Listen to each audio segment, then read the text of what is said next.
Untuk dapat melihat kelainan yang terjadi pada anak-anak, digunakan pendekatan perkembangan yang berlandaskan pada pertama, asal-usul perilaku, yaitu mencari dan menerangkan munculnya suatu kelainan pada anak-anak dan apa penyebab munculnya kelainan perilaku tersebut. Kedua, kelainan perkembangan atau penyimpangan perilaku normal, yaitu kelainan atau psikopatologi harus dipandang dalam kaitannya dengan perkembangan yang normal.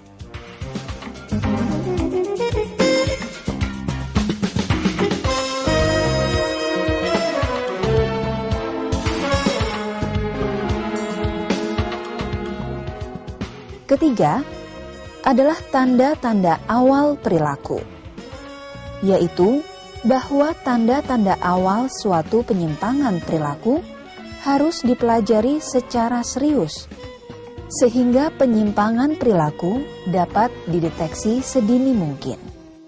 Terakhir adalah karakteristik perkembangan anak yang normal, yang dapat digunakan sebagai patokan untuk melihat adanya penyimpangan perilaku dan karakteristik perkembangan yang berkelainan untuk melihat gejala awal suatu kelainan. Anak-anak, pasti anak-anak juga punya cita-cita. Cita-cita itu apa sih anak-anak? Cita-cita itu keinginan. Nah, Bu Guru mau tanya, Akram besok kalau besar mau jadi apa, Akram?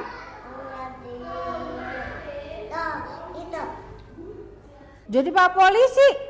Kalau Juan besok kalau sudah besar mau jadi apa, Juan? Aku pengen jadi polisi. Salah satu kelainan yang terdapat pada anak prasekolah adalah gangguan komunikasi, yang ditandai dengan kesulitan memproduksi suara saat bicara atau bahasa ujaran yang disebut gagap. Kelainan lainnya adalah kesulitan memahami pembicaraan orang lain, serta ketidakmampuan mengungkapkan perasaan dan pikirannya. Ini disebut dengan gangguan bahasa reseptif dan ekspresif. Gagap atau stuttering muncul secara bertahap, antara 2 hingga 7 tahun, dan biasanya memuncak ketika anak berusia 5 tahun. Dalam perkembangan selanjutnya, hanya sedikit anak yang didiagnosa sebagai gagap. Sebagian besar anak yang gagap dapat mengatasi masalah ini dan tidak lagi menderita gangguan ini ketika masuk sekolah dasar. Treatment psikologis yang dapat dilakukan adalah mengajak anak bicara secara perlahan-lahan, menggunakan kalimat pendek dan sederhana, serta mengurangi tekanan psikologis yang dirasakan anak ketika berbicara. Misalnya dengan menciptakan suasana santai, nyaman, dan menyenangkan.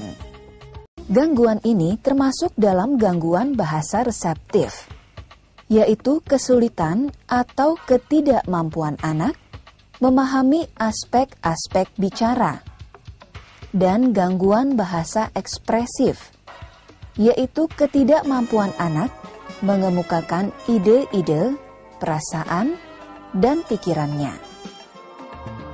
Gangguan bahasa reseptif dan ekspresif disebabkan oleh faktor-faktor seperti genetik atau keturunan, fungsi otak, infeksi telinga, dan lingkungan rumah.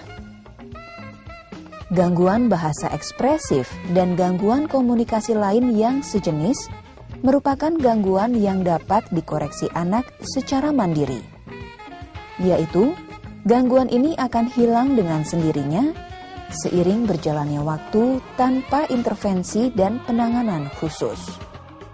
Penanganan yang dapat dilakukan diantaranya adalah dengan menggali minat anak dan memanfaatkannya untuk mengembangkan kemampuan berbahasa anak atau kemampuan berkomunikasi.